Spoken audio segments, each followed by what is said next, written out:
The Assault of Orion's Gate. When Deathworlders returned, the council chamber of Nexus Prime stretched across 500 meters of polished crystal floor. 317 species had sent their representatives to the Millennial Census Review, and the air hummed with translation devices working overtime. Ambassador Threxenol of the Chithari clicked his mandibles together in thought as he reviewed the ancient records on his data tablet.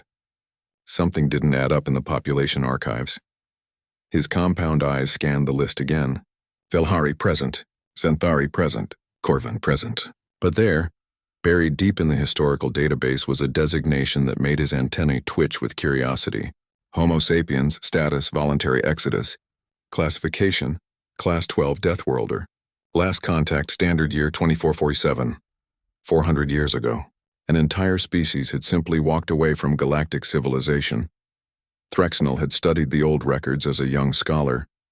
Humanity had been a strange case from the beginning. When their first crude, faster-than-light ship stumbled into council space, the initial contact teams had been excited. A new species always brought fresh perspectives and potential, but then the xenobiologists began their assessments of Earth, and excitement turned to horror. The planet was a nightmare. Tectonic plates that ground against each other, causing devastating earthquakes, storms that could level entire cities, predators that hunted in packs with terrifying intelligence, diseases that mutated faster than medicine could adapt. And the humans had not only survived this world, but had thrived on it, spreading across every hostile environment their planet offered. The Council had classified Earth as a Class 12 death world, the highest danger rating in their system. Most Council species evolved on gentle worlds with stable climates and few natural predators. The idea that an intelligent species could emerge from such chaos was almost unthinkable. That they could become the dominant species on such a planet was terrifying. The fear had manifested in policies. Humans were restricted to limited colonization rights. Their genetic diversity, seen as unpredictable and dangerous, required mandatory screening. Military development was prohibited under the guise of peacekeeping. The Council meant well, or so they told themselves. They were protecting the humans from themselves and protecting the galaxy from potential human aggression. But humans had a saying that Threxenol remembered from his studies. The road to hell is paved with good intentions. The human response had been unexpected. Instead of submitting or fighting, they had called a vote. Every human colony, every settlement, every ship in their small fleet had participated. The result was nearly unanimous. If the galaxy would not accept them as equals, they would leave. They would take their ships, their technology, and their indomitable spirit and venture beyond the mapped regions into the darkness of the outer spiral arm. The exodus had taken 3 years. Colony ships carrying millions of humans departed in waves heading toward the unknown. The Council watched them go with relief. The problem had solved itself. Within a generation, the humans were forgotten by most species, becoming nothing more than a footnote in galactic history. Threxenol set down his tablet and looked around the grand chamber. High Admiral Quinrex of the Xanthari was giving a speech about military readiness, his scales gleaming under the artificial lights. The Xanthari were proud warriors, and Quinrex embodied their arrogance. He spoke of the Council's superiority, of their advanced weapons, of their unbreakable unity. A junior aide approached Threxenol, interrupting his thoughts. "Ambassador, there's been a development at Orion's Gate." Orion's Gate was a massive space station positioned at the border between Council space and what they called the Dead Zone, the region where humanity had vanished. It served as a trading post and military outpost, guarding against pirates and the occasional unexplained phenomenon from deep space. "What kind of development?" Threxenol asked. "Gravitational anomalies. Large ones.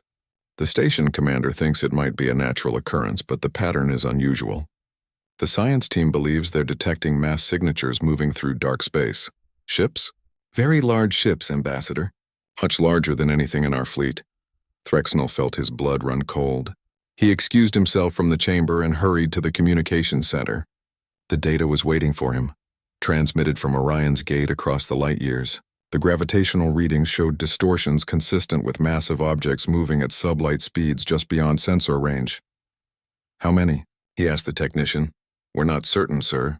At least one confirmed, possibly dozens more. They're staying just outside our detection threshold, like they know exactly where our sensors end." For 3 days, the anomalies continued. Orion's Gate went to high alert. The station's garrison of 50,000 troops prepared for potential conflict. 200 warships patrolled the border, weapons armed and shields raised. High Admiral Quinrex dismissed the threat during a council meeting, calling it paranoia over natural phenomena. Then, on the fourth day, it appeared. A single vessel emerged from dark space, materializing 300 kilometers from Orion's gate. The station's sensors struggled to process what they were seeing. The ship was enormous, 3 kilometers from bow to stern, built from alloys that reflected sensor scans in ways that shouldn't be possible. It had no visible weapons ports, no obvious propulsion system, and no markings except for a single emblem on its hull. The emblem showed a blue and green world rising over a lunar horizon, with 3 words beneath it in a language that translation systems took several minutes to recognize. Terra's Reckoning. Terra, the ancient human name for Earth. For 3 more days, the ship simply waited. It didn't respond to hails. It didn't move. It just hung in space like a silent monument, and its presence terrified the Council more than any threat could have. Threxnol reviewed every piece of human history he could find. He read about their wars, their philosophy, their art. He learned about their capacity for both tremendous violence and profound compassion. He discovered that humans had a concept they called speak softly and carry a big stick. It meant that the strongest negotiating position came from having overwhelming power but choosing not to use it unless absolutely necessary. The ship was the stick, and it was very, very big. On the 7th day, the silence broke. Every communication system in Orion's gate received the same broadcast simultaneously. The voice was female, speaking perfect galactic standard with an accent that reminded Threxnol of old human recordings. This is Commander Kira Voss of the United Human Colonial Vanguard, commanding officer of the UHCV Terra's Reckoning. We come in peace, but we come with purpose. We request parley with representatives of the Galactic Council. You have 48 hours to respond. The message ended. Threxnol noticed something the others missed. The commander had said, "We come with purpose, not we come in peace and friendship." It was a subtle but important distinction.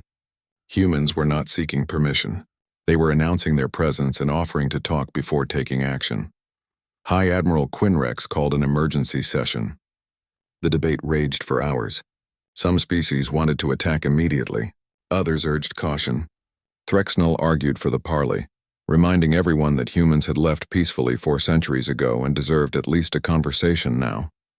Finally, the council agreed. A delegation would meet with the humans aboard Orion's gate. Threxnol would lead it, with High Admiral Quinrex present to assess military capabilities. As the meeting time approached, Threxnol stood at an observation window watching the massive human ship.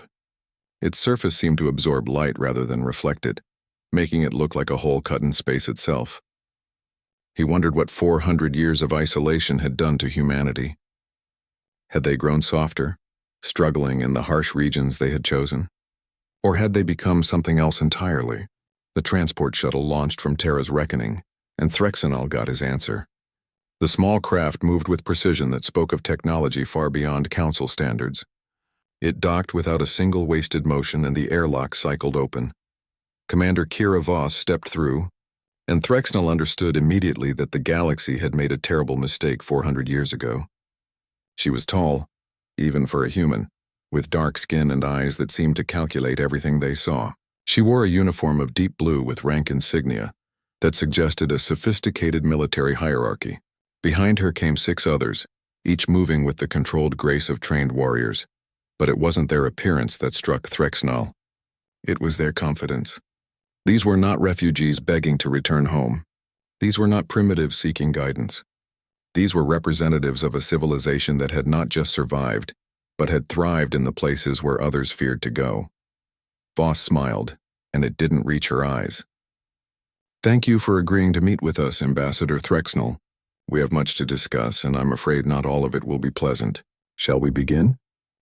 The assault of Orion's gate. When Deathworlders returned, the conference room aboard Orion's gate had been designed to accommodate dozens of different species. The atmosphere was maintained at neutral composition, the temperature carefully controlled, and the gravity set to standard 0.85. Commander Kira Voss sat at the circular table without any visible discomfort. though Threxnell knew that standard gravity was nearly 15% lower than Earth's natural environment. If anything, she looked more relaxed than the Council representatives. High Admiral Quinrex sat across from her, his reptilian features arranged in what his species considered an intimidating expression. To his left and right sat representatives from the Velhari, Corvin, and 3 other major Council species. Threxnell took his place as the lead diplomat, his translator device humming softly as it prepared to capture every nuance of the conversation. "Let me be direct," Voss began, her hands folded on the table in front of her. 400 years ago, our ancestors left Council space because they refused to accept subjugation disguised as protection. We did not abandon civilization. We built our own. She activated a holographic display that materialized above the table. Stars bloomed in the projection, hundreds of them each marked with human settlements. Threxnell felt his mandibles click in surprise. The display showed 200 star systems, 80 billion human beings, and a civilization that stretched across a region of space larger than a third of Council territory. "We established our colonies in the harshest regions we could find," Voss continued. "Worlds with heavy gravity, toxic atmospheres, extreme radiation, places where Council species wouldn't dare to settle. We didn't do this out of desperation. We did it by choice. Every challenge made us stronger. Every generation adapted. We became exactly what you feared we might become." Quinrex leaned forward, his scales rustling. "And now you return with threats? You show us your numbers as intimidation." "No, Admiral. I show you our numbers as context." Voss changed the display. Now it showed the 47 star systems in dispute, the buffer zone between human and Council space that had been colonized by various Council species over the past 4 centuries. These systems were designated as the human expansion zone in the original contact treaties. Your people moved into them after we left, assuming we would never return. That assumption was incorrect. "Those systems have been settled for generations," one of the Velhari representatives protested. "You cannot simply demand we abandon our homes." "We're not demanding abandonment," Voss replied calmly. "We're requesting return of what was legally designated as human territory. We are willing to offer generous compensation, relocation assistance, and a timeline that allows for orderly withdrawal. What we will not accept is continued occupation of systems that belong to us by treaty." Threxnell studied the human commander carefully.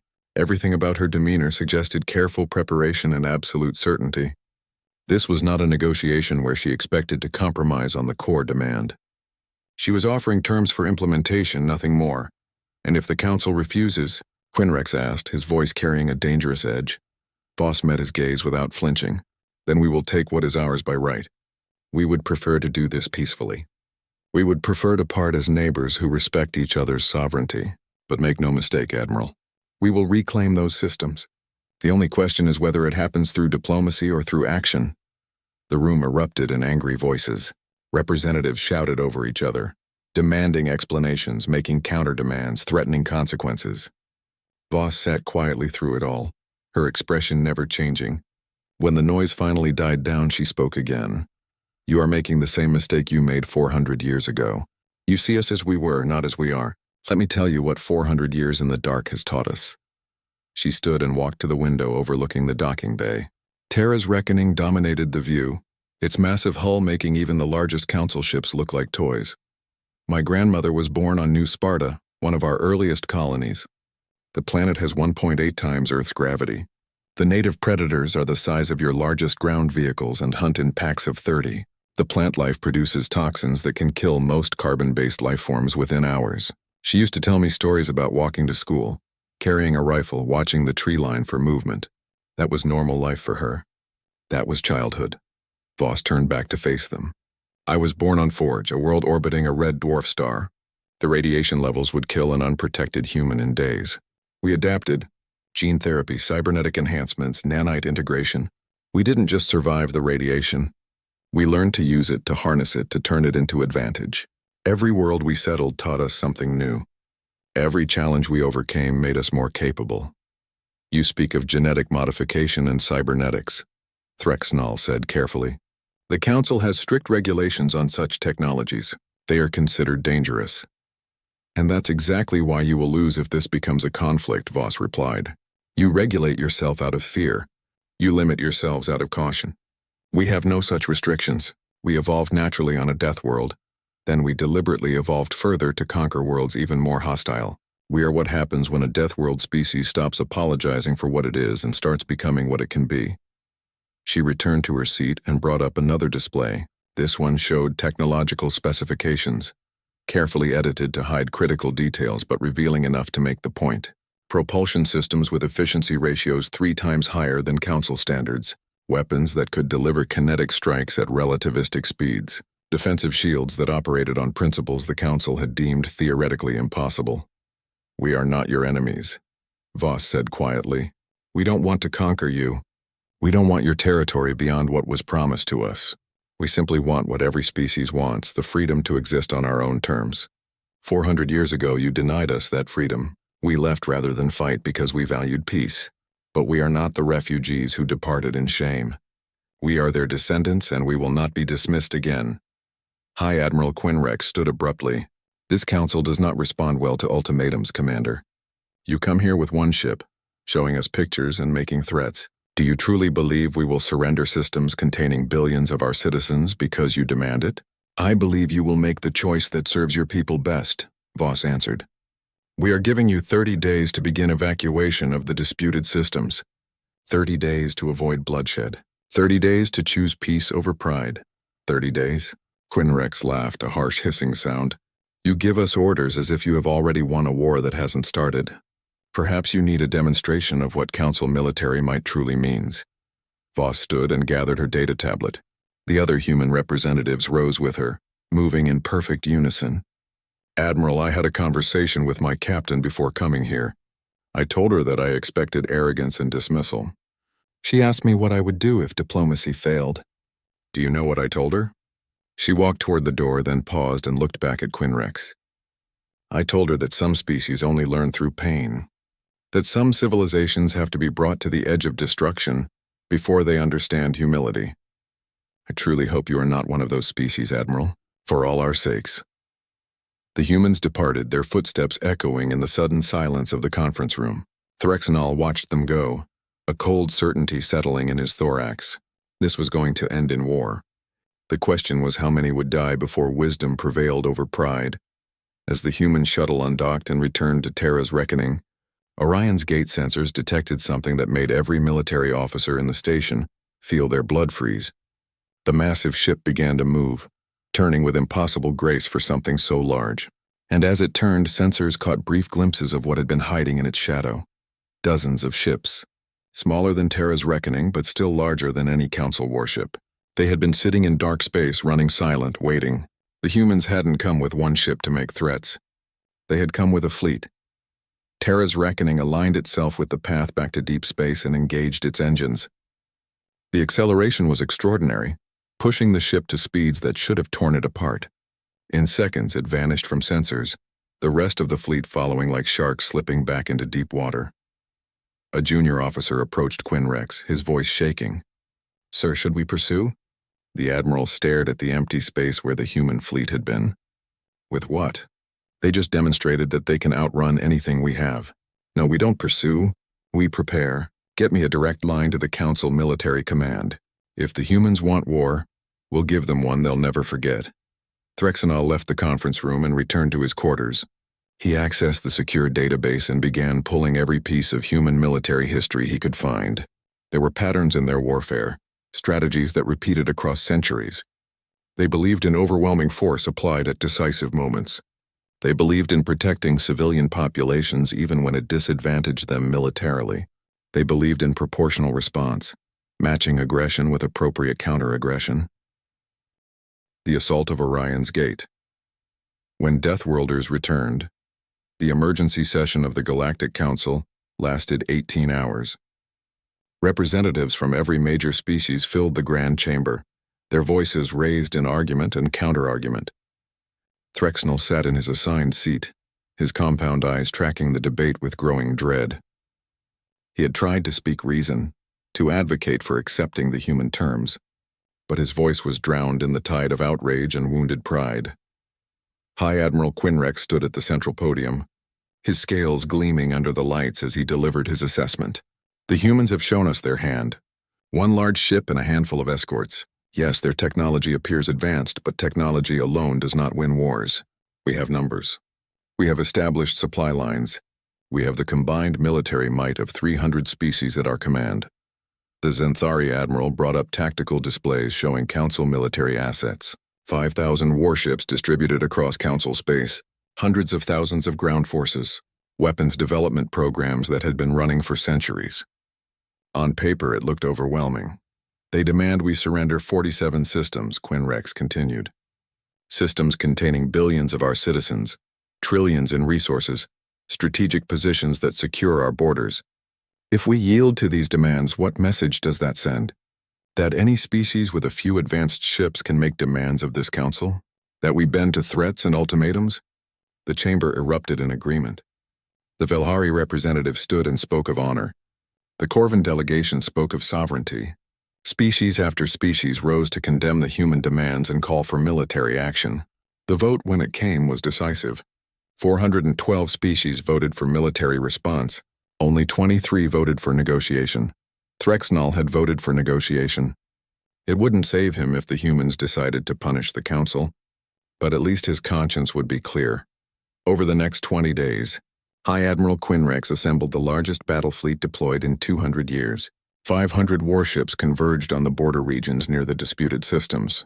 Troop transports, supply vessels, and command carriers formed the armada that stretched across thousands of kilometers of space. The Admiral designated it the Righteous Fleet, a name chosen to emphasize that the Council fought for justice. Intelligence reports began filtering in from long-range scouts. What they revealed should have given the Council pause, but pride had become a poison that clouded judgment. Human colonies in the outer regions occupied worlds that were classified as Class 9 through Class 12 Deathworlds. One planet had an atmosphere so acidic it could dissolve most metals. Another had gravity nearly twice Earth standard. A third orbited so close to its star that surface temperatures reached levels that would melt lead, and humans lived on all of them. Not in sealed habitats or underground bunkers, but in cities exposed to the elements. They had adapted themselves to environments that would kill Council species in minutes. Threxnall brought these reports to the military command, trying to make them understand what they meant. They're not just using technology to survive, he explained to anyone who would listen. They've changed themselves, enhanced themselves. We're not fighting the humans who left 400 years ago. We're fighting what they've become. But the Admiral dismissed his concerns. Enhanced or not, they still bleed, and we will make them bleed for their arrogance. The 30-day deadline expired on a Tuesday, according to the old Earth calendar that humans still apparently used. The Council fleet moved to the nearest disputed system, a world called New Byzantium. The Xanthari had established a mining colony there 60 years ago, extracting rare minerals from the planet's crust. 2 million Xanthari citizens called it home. Human ships orbited the planet when the Council fleet arrived. Massive transports that could hold tens of thousands of civilians each. Voss had been true to her word. The humans had provided evacuation vessels and were giving the colonists one last chance to leave peacefully. But the Xanthari colonists refused. Encouraged by their government, they declared that they would not abandon their homes to human aggression. It was exactly the kind of response Quinrex had hoped for, civilians standing firm against threats made for powerful propaganda. All ships to battle formation, the Admiral ordered. Target the human transports. Disable their engines but avoid lethal force. We'll show them that protecting civilians makes them vulnerable. The Council destroyers moved into position, weapons charging.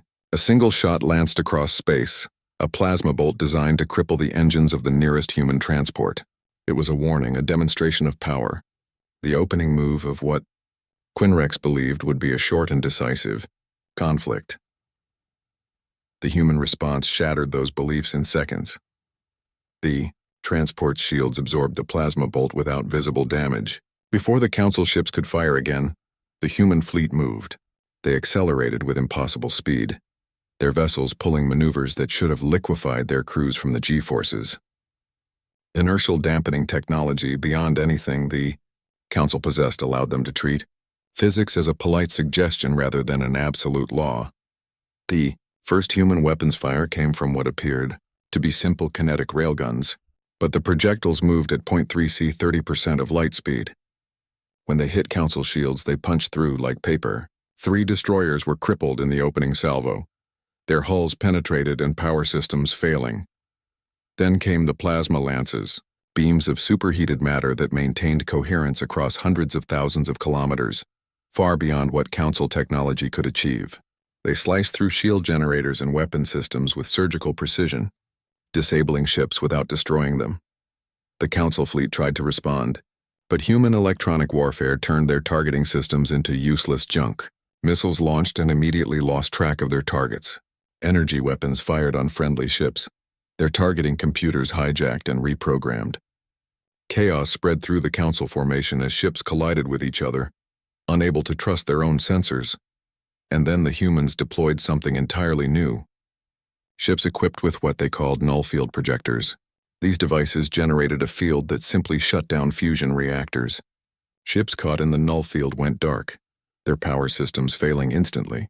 Crews were left alive but helpless, drifting in disabled vessels. Within 2 hours of the first shot, 300 Council ships were disabled or destroyed. The remaining 200 tried to retreat, but found human vessels blocking every escape route. They had been surrounded without even realizing it. The humans had placed ships throughout the system before the Council fleet arrived, waiting in silent running mode until the moment they were needed. High Admiral Quinrex watched the tactical display from his flagship's bridge, unable to believe what he was seeing. This wasn't supposed to happen. The humans were supposed to be outmatched, overwhelmed by superior numbers. Instead, his fleet was being systematically dismantled by an enemy that fought with a level of coordination and technological superiority that seemed impossible. A communication request came through. Commander Voss appeared on the view screen, her expression hard as steel. Admiral Quinrex, I am offering you one chance to end this. Order your remaining ships to power down and surrender. Your crews will be treated humanely and returned to Council space unharmed, or you can continue fighting and condemn thousands more to death. Choose now. The Admiral's pride warred with his survival instinct. Around him, officers waited for orders, their faces showing the same shock he felt. The humans had demonstrated overwhelming superiority. Continuing the fight would accomplish nothing except add to the casualty count. But surrendering was unthinkable. Quinrex had built his career on victory. He had promised the Council a swift and decisive win. To admit defeat after a single engagement would destroy everything he had worked for. Never, he spat. The Council does not surrender to Deathworld barbarians. Voss's expression didn't change. Then you leave me no choice. But know this, Admiral. What happens next is on you. Every death from this moment forward is your responsibility. The transmission ended. For a moment, nothing happened. Then Quinrex made his fatal mistake. He looked at the tactical display and saw New Byzantium below, undefended and vulnerable. If he couldn't win the battle in space, he could still strike a blow that would hurt the humans. All ships with operational weapons, he ordered. Target the planet's surface. Major population centers, prepare for orbital bombardment. His officers stared at him in horror. Sir, there are 2 million civilians down there. Our own people. The humans want the planet so badly? We'll burn it before we let them have it. Perhaps then they'll understand what it means to fight the Council. Execute the order. The remaining Council ships turned their weapons toward New Byzantium. Energy cannons charged, preparing to rain destruction on the cities below. The first salvo launched, missiles streaking toward the atmosphere. They never reached the surface. Ships emerged from the star itself, or at least that's what it looked like. 50 human warships had been hiding in close solar orbit, their heat shields protecting them from temperatures that would vaporize any Council vessel. They had been waiting, hoping the Council would make the right choice. The assault of Orion's Gate. When Deathworlders returned, the news of the Battle of New Byzantium spread across Council space like wildfire. 500 ships deployed, 300 destroyed or disabled, and the rest captured. High Admiral Quinrex taken prisoner. The largest Council fleet in 2 centuries had been defeated in less than a day, and the human casualties were reported as 0. 0. It seemed impossible, but the evidence was undeniable. Wreckage from Council ships drifted in New Byzantium's orbit while human vessels remained intact. Survivors told stories of weapons that seemed like magic, of enemies who moved too fast to track, of armor that shrugged off everything the Council could throw at it. The propaganda value alone was devastating to Council morale. But it was what happened next that truly shook the foundations of galactic civilization. 72 hours after the battle, human fleets appeared simultaneously at 50 different systems across the disputed territories. Not just the 47 systems they had originally claimed, but additional targets chosen for strategic value: military installations, weapons research facilities, major fleet bases, and command centers. The attacks were coordinated with precision that spoke of planning that had been years in the making. Human intelligence had mapped every significant Council military asset in the border regions and now moved to neutralize them all at once. The speed of the strikes suggested they had been pre-positioned, waiting for the Council to give them justification to act. At the Corvin military shipyards in the Sigma Draconis system, 3 human cruisers appeared without warning and disabled the entire facility in 14 minutes. No casualties were reported because the humans had breached the station's communication systems first and ordered evacuation before they opened fire.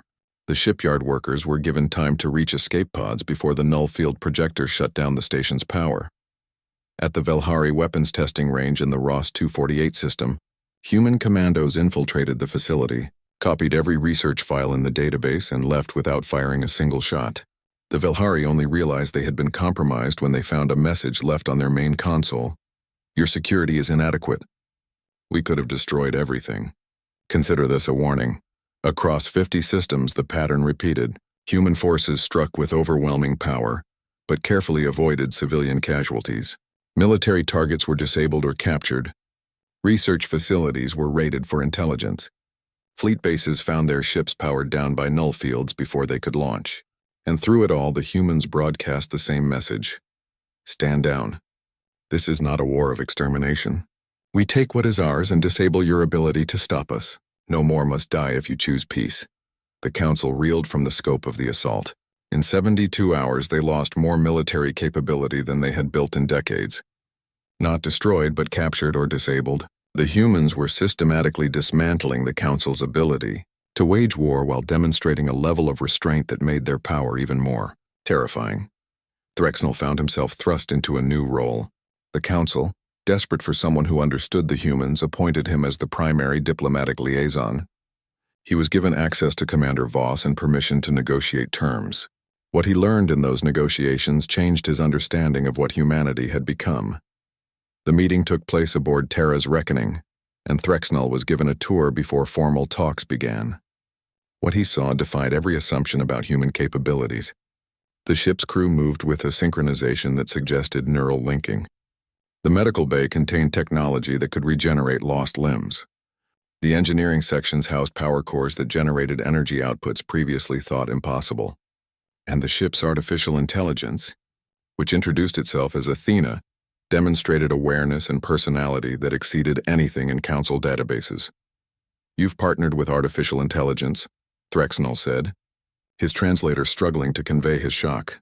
The Council banned such research after the synthetic uprising 3,000 years ago. Commander Voss smiled. The Council banned it out of fear. We approached it differently. Athena isn't a slave or a tool. She's a citizen of the human colonies with full rights and representation. We didn't create servants. We created partners. The AI's voice came through the ship's speakers, warm and slightly amused. The ambassador is experiencing what humans call cognitive dissonance. He's trying to reconcile his beliefs about artificial intelligence with the reality of meeting one who is helpful and friendly. It's quite common. I mean, no offense, Threxnell said quickly. None taken, Athena replied. You're processing new information. That's admirable. Most Council representatives refuse to even acknowledge my existence. The formal negotiations took place in a conference room that could adjust its gravity and atmosphere to accommodate any species. Voss presented the human demands which had evolved since the initial meeting at Orion's gate. The humans still wanted the disputed systems, but now they demanded something more. Complete recognition of human sovereignty, formal apologies for the discriminatory treatment 400 years ago, and the establishment of a demilitarized zone between human and Council space. These terms are harsh, Threxnell said. Reviewing the document, they're fair, Voss corrected. We could have simply taken what we wanted and continued destroying your military infrastructure until you had nothing left to fight with. Instead, we're offering you a path to peace that preserves your dignity and saves countless lives. Consider it mercy tempered with justice. Over the following days, Threxnell learned more about the human colonies than any council researcher had discovered in 4 centuries. He learned that humanity had deliberately chosen the harshest worlds they could find, not because they had no choice, but because they wanted to ensure they would never be weak again. We learned from history, Voss explained during one of their private conversations. Every time a civilization grows comfortable, it becomes vulnerable. We decided that comfort was a luxury we couldn't afford, so we built our civilization on worlds that demanded constant adaptation. Heavy gravity makes us stronger. Hostile environments force us to innovate. Resource scarcity teaches us efficiency. We turned adversity into advantage. She showed him images of New Sparta, her grandmother's world. Cities built to withstand earthquakes that would level council structures. Children training in combat from age 5, not for war, but because the planet's predators made it necessary for survival. Agriculture conducted in vertical farms that could operate in gravity, that would crush most species. Do you know what the average human from New Sparta can lift? Voss asked. About 300 kilograms in Earth standard gravity. That's not cybernetic enhancement. That's just natural development from growing up in 1.8 G. We're literally stronger than we were when we left council space. And that's before any technological augmentation. Threxnell studied the data with growing understanding. You turned yourselves into super soldiers. No, Voss corrected firmly. We turned ourselves into survivors. The military applications are secondary. Every human in the colonies is trained for emergency response because our worlds kill anyone who isn't prepared. We can fight effectively because we have to be effective at everything. That's the difference between us and the council. You build specialists. We build generalists who can adapt to anything. The conversation shifted to the recent battles and Voss became more serious. I want you to understand something, Ambassador. The forces we deployed were intentionally limited. We could have destroyed your fleets completely. We chose not to because we believe in proportional response. You threatened us, so we disabled your ability to threaten us further. But if you push us beyond a certain point, that restraint will end. How far beyond? Threxnell asked quietly. Voss was silent for a long moment.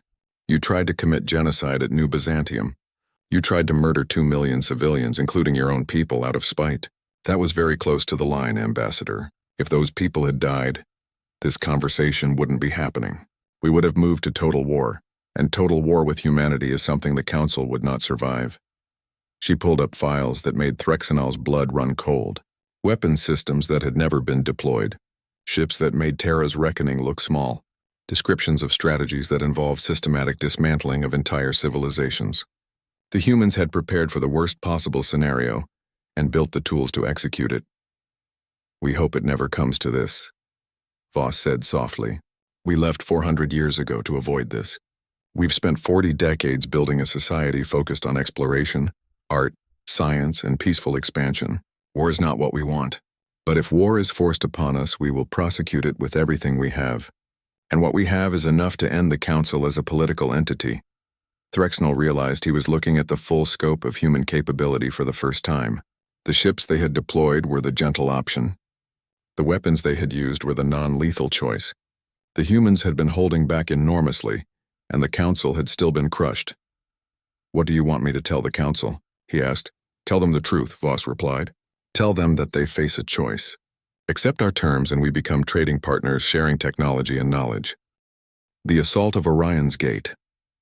When Deathworlders returned, the week of deliberation that Commander Voss had granted was 7 days of chaos across Council space. The emergency sessions never truly ended. They simply paused for brief periods while exhausted representatives rested, before returning to argue more. Threxnell delivered his report and showed the data Voss had shared. But the Council fractured along ideological lines that had been hidden for centuries. The Velhari advocated for acceptance of human terms. They had studied the battle reports and understood that continued resistance was futile. The Corvin remained neutral, waiting to see which side would prevail before committing. But the Zenthari, humiliated by the capture of High Admiral Quinrex and the destruction of their fleets, demanded revenge at any cost. It was a Zenthari military researcher named Crixthor who brought the stellar disruptor into the conversation. The weapon had been built 1,000 years ago during a period of intense paranoia about external threats. It was designed to destabilize stars, causing them to expand into red giants or collapse into supernovae. The weapon had never been used because its very existence violated numerous treaties about weapons of mass destruction. Sol system is humanity's ancestral home, Krixthor argued before the secret military council. Even if they have spread to 200 worlds, the symbolic and cultural significance of Earth is immeasurable. Threatened Sol and the humans will have no choice but to surrender. Threxnall was not invited to this meeting. He learned about it later, from intelligence sources who were horrified by what they had overheard. By the time he found out, it was too late to stop it. A hardliner faction within the Xanthari military had made the decision to activate the stellar disruptor, without full council approval. They believed they were saving the council from destruction. In reality, they were about to trigger exactly what they feared. The weapon had been hidden in deep space for centuries, in a region of the galaxy that no one would think to look. It was a station the size of a small moon, with power systems capable of generating the exotic particles needed to destabilize stellar fusion. The skeleton crew that maintained it had not expected to ever receive activation orders, but when those orders came through Xanthari military channels with proper authentication codes, they had no choice but to comply. The target coordinates were entered: Sol Earth Sun, the star around which humanity had first evolved. The weapon began its charge sequence, which would take approximately 18 hours to complete. The Xanthari hardliners believed they had been clever, that the humans would never detect the activation in time. They were wrong. Human intelligence networks had penetrated council systems deeper than anyone realized. Within 3 minutes of the activation order being transmitted, Commander Voss knew about it. Within 10 minutes, she had confirmation that the weapon was real and operational. Within 15 minutes, she had its location. The human response was immediate and overwhelming. Terra's Reckoning and a battle group of 20 ships executed emergency faster-than-light jumps, pushing their engines beyond recommended safety limits. The transit time to the weapon's location was calculated at 42 minutes. They had to cover the distance, assault the station, and shut down the weapon before the charge sequence completed. Voss addressed her crew over the ship's communication system, her voice carrying the weight of absolute urgency. All hands to battle stations. We are racing against time to prevent the destruction of our homeworld. I know many of you have never seen Earth. I know many of your families left it 400 years ago. But Sol represents more than just one star system. It represents where we came from, who we are, and what we're fighting to protect. We will not let it burn. We will not fail.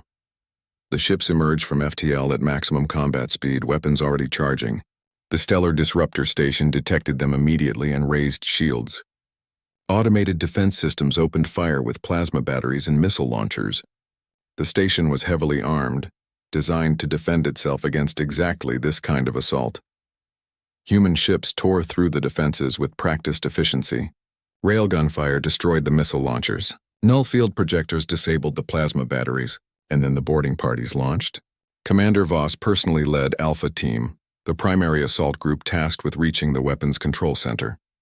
The station's defenders were Xanthari Marines, elite soldiers who had spent years training for this moment. They fought with desperate courage, knowing that failure meant dishonor and potentially execution for their failure to protect such a critical asset. But courage without capability is just another word for sacrifice. Voss and her commandos moved through the station like a force of nature. Their powered armor absorbed weapons fire that would have killed unprotected soldiers. Their enhanced reflexes allowed them to react faster than their enemies could aim. Their training, honed on worlds where every day was a battle for survival, made them unstoppable. A timer displayed on Voss's helmet heads-up display showed 14 minutes remaining until the stellar disruptor reached critical charge.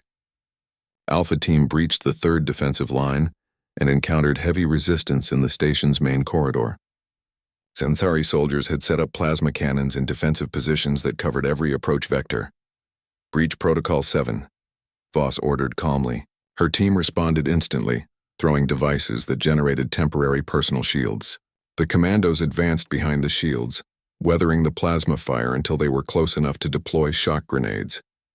The Xanthari defenders were stunned, their nervous systems temporarily overloaded. Human soldiers zip-tied them and moved on, No one was killed if it could be avoided. 10 minutes remaining. Alpha Team reached the control center and found it sealed behind blast doors half a meter thick. The station commander was broadcasting defiance, claiming that even if the humans breached the room, they would never shut down the weapon in time. Voss placed a shaped charge on the door and stepped back. The explosion was precisely calculated, blowing the doors inward without damaging critical systems beyond. The team rushed in to find the control center staff at their stations, hands raised in surrender. The weapon charge sequence was at 92% and climbing, 8 minutes remaining. "Athena, I need you," Voss said, connecting her armor's computer to the station's systems. The AI's presence flooded through the network, analyzing the weapon's operating system faster than any organic mind could process. Thousands of lines of code were examined and understood in seconds. "The system is designed with redundancy," Athena reported. "Simple shutdown is impossible at this stage. The charge sequence is self-sustaining. However, I can redirect the targeting parameters." "Explain quickly." "The weapon cannot be stopped from firing, but I can change its target coordinates. There is an uninhabited star system 12 light-years from Sol. No planets, no mining operations, nothing of value. We can redirect the weapon there. 5 minutes remaining." "Do it," Voss ordered. Her fingers moved across the holographic controls, working in tandem with Athena to reprogram the targeting system. The station's commander screamed in outrage, realizing what they were doing, but Xanthari Marines in handcuffs could only watch helplessly. The weapon's targeting array began to realign. Mechanical systems groaned as massive stellar lenses adjusted their focus. The charge sequence continued, unstoppable, but now aimed at empty space instead of humanity's cradle. 2 minutes remaining. "Targeting parameters locked," Athena confirmed. "All personnel should evacuate to minimum safe distance." "Everyone out," Voss shouted. Her commandos grabbed the Xanthari prisoners and ran for the evacuation craft. The ships pulled back, putting as much distance as possible between themselves and the weapon. 0 minutes remaining. The stellar disruptor fired. Energy beyond comprehension lanced across space, bridging the distance to its target instantly through the exotic physics that made such weapons possible. 12 light-years away, a quiet red dwarf star that had burned for billions of years suddenly found its fusion processes destabilized. The star swelled, expanded, and went supernova in a matter of seconds. The explosion was visible across the sector. Ships in dozens of systems detected the sudden flash of gamma radiation and X-rays that marked a star's death. It would become the most observed supernova in Council history, not for its scientific value but for what it represented. The Council had tried to commit the ultimate crime. They had tried to destroy Earth, to murder billions of humans and countless other life forms in Sol's system, and they had failed because humanity had been vigilant, prepared, and capable of stopping even a doomsday weapon. Commander Voss broadcast a message that was transmitted to every Council world simultaneously. Her voice was cold with controlled fury. The Galactic Council attempted to destroy Sol system using a weapon of mass destruction. This act would have constituted genocide against not only humans but the billions of other life forms that inhabit Earth. We prevented this atrocity through superior intelligence gathering and military capability. The weapon has been captured intact, and its activation will be presented as evidence of Council war crimes. The individuals responsible for this decision will be identified and held accountable. She paused, letting the weight of her words sink in across the galaxy.